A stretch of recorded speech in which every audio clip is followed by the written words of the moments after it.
ಬ್ರಾಹ್ಮಣರ ಶೈಲಿಯ ಮಜ್ಜಿಗೆ ಹುಳಿ ಹೇಗೆ ಮಾಡೋದು ನೋಡೋಣ ಬನ್ನಿ. ಇದು ಒಂದು 15 ನಿಮಿಷದಲ್ಲಿ ಆಗುತ್ತೆ. ಕ್ವಿಕ್ಕಾಗೋ ಒಂದು ಹುಳಿ. ಮೊದಲನೇದಾಗಿ ಬೂದುಂಬಳಕಾಯಿನ ಈ ಥರ ಹೆಚ್ಚಿಟ್ಕೊಂಡಿದ್ದೀನಿ. ತೀರಾ ಸಣ್ಣಕ್ಕೂ ಬೇಡ, ತೀರಾ ದಪ್ಪಕ್ಕೂ ಬೇಡ, ಮೀಡಿಯಮ್ ಸೈಜಲ್ಲಿ ಹೆಚ್ಚಿಟ್ಕೋಬೇಕು. ಏಕೆಂದರೆ ಮಜ್ಜಿಗೆ ಹುಳಿಗೆ ಇವಾಗ ಫಸ್ಟ್ ಬೇಯಿಸ್ತೀವಲ್ಲ ಡೈರೆಕ್ಟಾಗಿ ನೀರಲ್ಲಿ, ಆವಾಗ ಸ್ವಲ್ಪ ಸಣ್ಣ ಆಗುತ್ತೆ. ಅದಕ್ಕೆ ಮೊದಲನೇದಾಗಿ ಈ ಥರ ಬೂದುಂಬಳಕಾಯಿನ ಹೆಚ್ಚಿಟ್ಕೋಬೇಕು. ತೀರಾ ದಪ್ಪಗೂ ಅಲ್ಲ, ತೀರಾ ಸಣ್ಣಗೂ ಅಲ್ಲ, ಮೀಡಿಯಮ್ ಸೈಜಲ್ಲಿ ಈ ಥರ ತರಕಾರಿ ಹೋಳನ್ನ ಹೆಚ್ಚಿಟ್ಕೋಬೇಕು. ಇದನ್ನು ಫಸ್ಟು ನೀರಿನಲ್ಲಿ ಒಂದು 10ರಿಂದ 15 ನಿಮಿಷ ಬೇಯಿಸ್ಕೊಳ್ಳೋಣ. ಇದೊಂದು 15 ನಿಮಿಷ ಬೇಯಲಿ. ಇವಾಗ ಅಷ್ಟರಲ್ಲಿ ನಾವು ಸ್ವಲ್ಪ ಕಡಲೆಬೇಳೆನ ಈ ಥರ ನೆನೆ ಇಟ್ಕೋಬೇಕು. ಇದೊಂದು 15ರಿಂದ 20 ನಿಮಿಷ ನೆನೆಬೇಕು.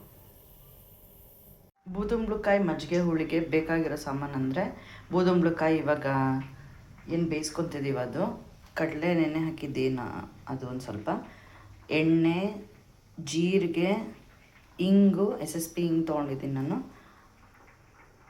ಇದು ಒಗ್ಗರಣೆಗೆ ಸಾಸಿವೆ, ಕಾಯಿ, ಅರಿಶಿನ, ಕೊತ್ತಂಬರಿ ಸೊಪ್ಪು, ಹುಳಿ ಮೊಸರು, ಇಲ್ಲ ಯಾವುದೇ ಮೊಸರು ತೊಗೋಬೋದು, ಕರ್ಬೇವಿನ ಸೊಪ್ಪು ಮತ್ತು ಹಸಿಮೆಣಸಿನ್ಕಾಯಿ.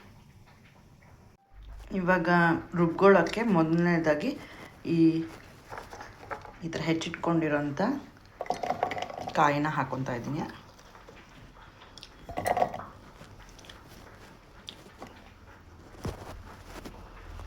ನಾನು 3 ಮೆಣಸಿನ್ಕಾಯಿ, ಹಸಿಮೆಣಸಿನ್ಕಾಯಿ ಹಾಕ್ಕೊತಾ ಇದ್ದೀನಿ. ಖಾರ ಕಮ್ಮಿ ಇದ್ದಷ್ಟು ಮಜ್ಜಿಗೆ ಹುಳಿ ಚೆನ್ನಾಗಿರುತ್ತೆ ರುಚಿ. ಸ್ವಲ್ಪ ಖಾರ ಇದ್ದರೆ ಸಾಕು, ತೀರಾ ಖಾರ ಚೆನ್ನಾಗಿರಲ್ಲ ಮಜ್ಜಿಗೆ ಹುಳಿ. ಅದಕ್ಕೆ ಸ್ವಲ್ಪ ಕೊತ್ತಂಬರಿ, 1 ಸ್ಪೂನ್ ಜೀರಿಗೆ, ಚಿಟಿಕೆ ಅರಿಶಿನ. ಈ ಅರಿಶಿನ ಬೇಯಿಸ್ಬೇಕಾದ್ರೆ ಕೂಡ ಹಾಕೋಬಹುದು. ನಾನು ಮರ್ತುಬಿಟ್ಟಿದ್ದೆ, ಅದಕ್ಕೆ ರುಬ್ಬೇಕಾದ್ರೆ ಹಾಕ್ಕೊತಾ ಇದ್ದೀನಿ. ಆಮೇಲೆ ನಾವು ಬೆಂದಿರೋ ಬೂದುಂಬಳಕಾಯಿಗೆ ಇದನ್ನು ಮಸಾಲೆ ಏನು ರುಬ್ಕೊಂಡಿರ್ತೀವಿ ಅದನ್ನು ಹಾಕ್ಕೊಂಡು ಕುದಿಸ್ತೀವಿ.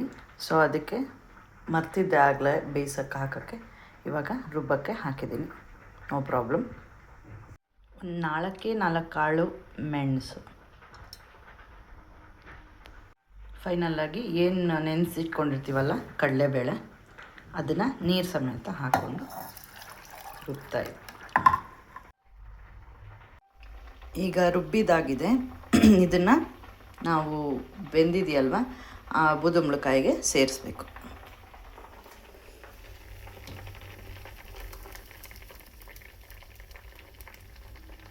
ಇದಕ್ಕೆ ನಾವು ರುಚಿಗೆ ತಕ್ಕಷ್ಟು ಉಪ್ಪನ್ನು ಸೇರಿಸ್ಬೇಕು.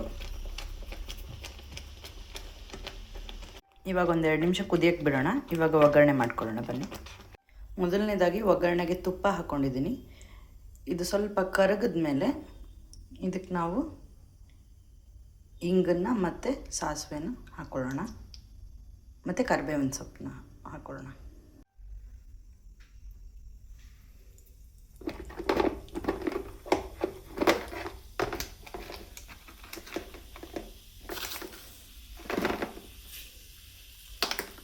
ಸಾಸಿವೆ ಸ್ವಲ್ಪ ಸಿಡ್ತಿದ್ದಂಗೆ ಕರಿಬೇವನ್ನ ಹಾಕ್ಕೊಳ್ಳೋಣ. ಬೇಕಾದವರು ಒಣಮೆಣ್ಸಿನ್ಕಾಯಿ ಕೂಡ ಹಾಕೋಬಹುದು. ನಾನು ಆಗಲೇ ಹೇಳ್ದಂಗೆ ಖಾರ ಕಮ್ಮಿ ಇದ್ದಷ್ಟು ಚೆನ್ನಾಗಿರುತ್ತೆ. ಸೊ ಅದಕ್ಕೆ ನಾವು ಒಣಮೆಣ್ಸಿನ್ಕಾಯಿನ ಒಗ್ಗರಣೆಗೆ ಹಾಕ್ಕೊತಾರೆ. ಬೇಕಿದ್ದವರು ಅದನ್ನು ಆ್ಯಡ್ ಮಾಡ್ಕೋಬೋದು.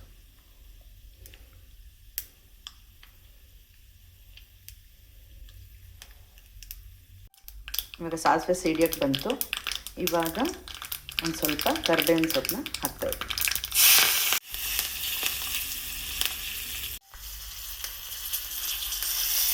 ಒಗ್ಗರಣೆ ಸೇರಿಸ್ಕೊತಾ ಇದ್ದೀನಿ.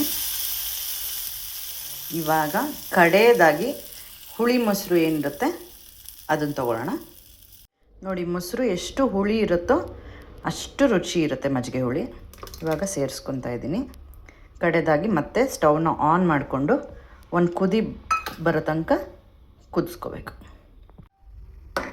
ಸಾಮಾನ್ಯ ಎಲ್ಲರೂ ಮಜ್ಜಿಗೆ ಹುಳಿ ಒಗ್ಗರಣೆಗೆ ಮುಂಚೆ ಮೊಸರನ್ನ ಸೇರಿಸಿ ಕುದಿಸ್ಕೊತಾರೆ ಒಂದು ಕುದಿ.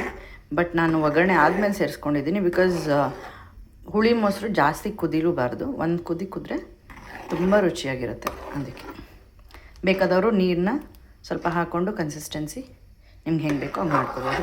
ಈ ಥರ ಮಾಡಿಕೊಂಡ್ರೆ ನೀವು ಚಪಾತಿ, ರೋಟಿ ಎಲ್ಲದಕ್ಕೂ ನಂಚ್ಕೊಳ್ಳೋಕ್ಕೂ ಚೆನ್ನಾಗಿರುತ್ತೆ.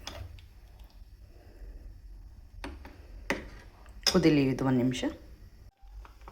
ಇವಾಗ ಒಂದು ಕುದಿ ಬರ್ತಾಯಿದೆ. 1 ನಿಮಿಷ ಬಿಟ್ಟು ಒಲೆನ ಆಫ್ ಮಾಡ್ತೀನಿ. ಇದು ನಮ್ಮ ಬ್ರಾಹ್ಮಣರ ಶೈಲಿಯ ಮಜ್ಜಿಗೆ ಹುಳಿ. ಇಷ್ಟ ಆದರೆ ಲೈಕ್ ಮಾಡಿ, ಸಬ್ಸ್ಕ್ರೈಬ್ ಮಾಡಿ, ಕಮೆಂಟ್ ಹಾಕಿ. Thank you. ಮೊದಲನೇದಾಗಿ ಈ ಥರ ಬೂದುಂಬಳಿಕಾಯಿನ ಹೆಚ್ಚಿಟ್ಕೋಬೇಕು. ತೀರಾ ದಪ್ಪಗೂ ಅಲ್ಲ, ತೀರಾ ಸಣ್ಣಗೂ ಅಲ್ಲ, ಮೀಡಿಯಮ್ ಸೈಜಲ್ಲಿ ಈ ಥರ ತರಕಾರಿ ಹೋಳನ್ನ ಹೆಚ್ಚಿಟ್ಕೋಬೇಕು. ಇದನ್ನು ಫಸ್ಟು ನೀರಿನಲ್ಲಿ ಒಂದು 10ರಿಂದ 15 ನಿಮಿಷ ಬೇಯಿಸ್ಕೊಳ್ಳೋಣ. ಇದೊಂದು 15 ನಿಮಿಷ ಬೇಯಲಿ. ಇವಾಗ ಅಷ್ಟರಲ್ಲಿ ನಾವು ಸ್ವಲ್ಪ ಕಡಲೆಬೇಳೆನ ಈ ಥರ ನೆನೆ ಇಟ್ಕೋಬೇಕು. ಇದೊಂದು 15ರಿಂದ 20 ನಿಮಿಷ ನೆನೆಬೇಕು. ಬೂದುಂಬಳಕಾಯಿ ಮಜ್ಜಿಗೆ ಹುಳಿಗೆ ಬೇಕಾಗಿರೋ ಸಾಮಾನು ಅಂದರೆ, ಬೂದುಂಬಳಕಾಯಿ ಇವಾಗ ಏನು ಬೇಯಿಸ್ಕೊತಿದ್ದೀವಿ ಅದು, ಕಡಲೆ ನೆನೆ ಹಾಕಿದ್ದೇನು ಅದು ಒಂದು ಸ್ವಲ್ಪ, ಎಣ್ಣೆ, ಜೀರಿಗೆ, ಇಂಗು, SSP ಇಂಗು ತೊಗೊಂಡಿದ್ದೀನಿ ನಾನು. ಇದು ಒಗ್ಗರಣೆಗೆ ಸಾಸಿವೆ, ಕಾಯಿ, ಅರಿಶಿನ, ಕೊತ್ತಂಬರಿ ಸೊಪ್ಪು, ಹುಳಿ ಮೊಸರು, ಇಲ್ಲ ಯಾವುದೇ ಮೊಸರು ತೊಗೋಬೋದು, ಕರ್ಬೇವಿನ ಸೊಪ್ಪು ಮತ್ತು ಹಸಿಮೆಣಸಿನ್ಕಾಯಿ. ಇವಾಗ ರುಬ್ಕೊಳ್ಳೋಕ್ಕೆ ಮೊದಲನೇದಾಗಿ ಈ ಥರ ಹೆಚ್ಚಿಟ್ಕೊಂಡಿರೋಂಥ ಕಾಯಿನ ಹಾಕ್ಕೊತಾ ಇದ್ದೀನಿ.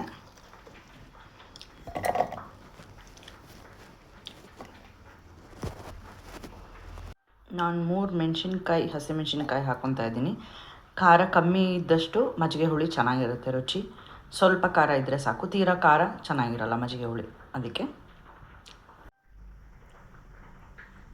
ಸ್ವಲ್ಪ ಕೊತ್ತಂಬರಿ, 1 ಸ್ಪೂನ್ ಜೀರಿಗೆ, ಚಿಟಿಕೆ ಅರಿಶಿನ. ಈ ಅರಿಶಿನ ಬೇಯಿಸ್ಬೇಕಾದ್ರೆ ಕೂಡ ಹಾಕೋಬಹುದು. ನಾನು ಮರ್ತುಬಿಟ್ಟಿದ್ದೆ, ಅದಕ್ಕೆ ರುಬ್ಬೇಕಾದ್ರೆ ಹಾಕ್ಕೊತಾ ಇದ್ದೀನಿ. ಆಮೇಲೆ ನಾವು ಬೆಂದಿರೋ ಬೂದುಂಬಳಕಾಯಿಗೆ ಇದನ್ನು ಮಸಾಲೆ ಏನು ರುಬ್ಕೊಂಡಿರ್ತೀವಿ ಅದನ್ನು ಹಾಕ್ಕೊಂಡು ಕುದಿಸ್ತೀವಿ. ಸೊ ಅದಕ್ಕೆ ಮರ್ತಿದ್ದೆ ಆಗಲೇ ಬೇಯಿಸೋಕ್ಕೆ ಹಾಕೋಕ್ಕೆ. ಇವಾಗ ರುಬ್ಬಕ್ಕೆ ಹಾಕಿದ್ದೀನಿ, ನೋ ಪ್ರಾಬ್ಲಮ್. 4 ಕಾಳು ಮೆಣಸು. ಫೈನಲ್ಲಾಗಿ ಏನು ನೆನೆಸಿಟ್ಕೊಂಡಿರ್ತೀವಲ್ಲ ಕಡಲೆಬೇಳೆ, ಅದನ್ನು ನೀರು ಸಮೇತ ಹಾಕ್ಕೊಂಡು ರುಬ್ತಾಯಿದ್ದೆ. ಈಗ ರುಬ್ಬಿದಾಗಿದೆ. ಇದನ್ನು ನಾವು ಬೆಂದಿದೆಯಲ್ವ ಆ ಬೂದುಂಬಳಕಾಯಿಗೆ ಸೇರಿಸ್ಬೇಕು.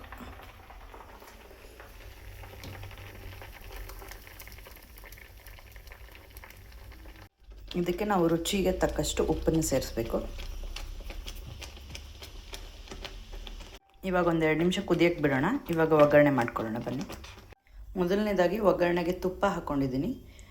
ಇದು ಸ್ವಲ್ಪ ಕರಗಿದ ಮೇಲೆ ಇದಕ್ಕೆ ನಾವು ಇಂಗನ್ನು ಮತ್ತು ಸಾಸಿವೆನ ಹಾಕ್ಕೊಳ್ಳೋಣ, ಮತ್ತು ಕರಿಬೇವಿನ ಸೊಪ್ಪನ್ನ ಹಾಕ್ಕೊಳ್ಳೋಣ.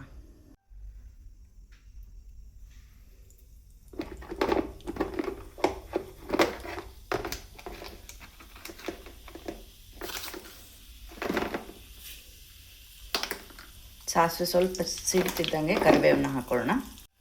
ಬೇಕಾದವರು ಒಣಮೆಣ್ಸಿನ್ಕಾಯಿ ಕೂಡ ಹಾಕೋಬಹುದು. ನಾನು ಆಗಲೇ ಹೇಳ್ದಂಗೆ ಖಾರ ಕಮ್ಮಿ ಇದ್ದಷ್ಟು ಚೆನ್ನಾಗಿರುತ್ತೆ. ಸೊ ಅದಕ್ಕೆ ನಾವು ಒಣಮೆಣ್ಸಿನ್ಕಾಯಿನ ಒಗ್ಗರಣೆಗೆ ಹಾಕ್ಕೊತಾರೆ. ಬೇಕಿದ್ದವರು ಅದನ್ನು ಆ್ಯಡ್ ಮಾಡ್ಕೋಬೋದು.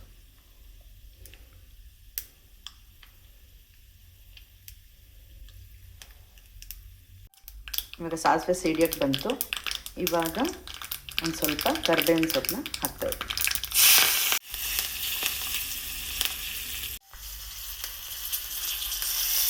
ಒಗ್ಗರಣೆ ಸೇರಿಸ್ಕೊತಾ ಇದ್ದೀನಿ.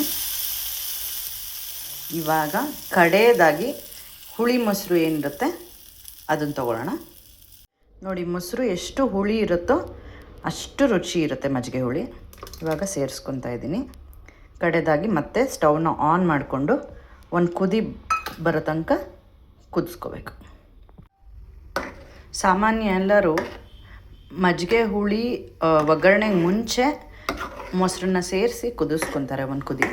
ಬಟ್ ನಾನು ಒಗ್ಗರಣೆ ಆದಮೇಲೆ ಸೇರಿಸ್ಕೊಂಡಿದ್ದೀನಿ. ಬಿಕಾಸ್ ಹುಳಿ ಮೊಸರು ಜಾಸ್ತಿ ಕುದಿಲೂಬಾರ್ದು, ಒಂದು ಕುದಿ ಕುದ್ರೆ ತುಂಬ ರುಚಿಯಾಗಿರುತ್ತೆ. ಅದಕ್ಕೆ ಬೇಕಾದವರು ನೀರನ್ನ ಸ್ವಲ್ಪ ಹಾಕ್ಕೊಂಡು ಕನ್ಸಿಸ್ಟೆನ್ಸಿ ನಿಮ್ಗೆ ಹೆಂಗೆ ಬೇಕೋ ಹಂಗೆ ಮಾಡ್ಕೋಬೋದು. ಈ ಥರ ಮಾಡಿಕೊಂಡ್ರೆ ನೀವು ಚಪಾತಿ, ರೋಟಿ ಎಲ್ಲದಕ್ಕೂ ನಂಚ್ಕೊಳ್ಳೋಕ್ಕೂ ಚೆನ್ನಾಗಿರುತ್ತೆ. ಕುದಿಲಿ ಇದು 1 ನಿಮಿಷ. ಇವಾಗ ಒಂದು ಕುದಿ ಬರ್ತಾಯಿದೆ. 1 ನಿಮಿಷ ಬಿಟ್ಟು ಒಲೆನ ಆಫ್ ಮಾಡ್ತೀನಿ. ಇದು ನಮ್ಮ ಬ್ರಾಹ್ಮಣರ ಶೈಲಿಯ ಮಜ್ಜಿಗೆ ಹುಳಿ.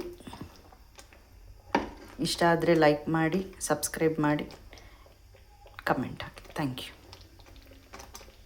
ಬ್ರಾಹ್ಮಣರ ಶೈಲಿಯ ಮಜ್ಜಿಗೆ ಹುಳಿ ಹೇಗೆ ಮಾಡೋದು ನೋಡೋಣ ಬನ್ನಿ. ಇದು ಒಂದು 15 ನಿಮಿಷದಲ್ಲಿ ಆಗುತ್ತೆ. ಕ್ವಿಕ್ಕಾಗಿ ಆಗೋ ಒಂದು ಹುಳಿ.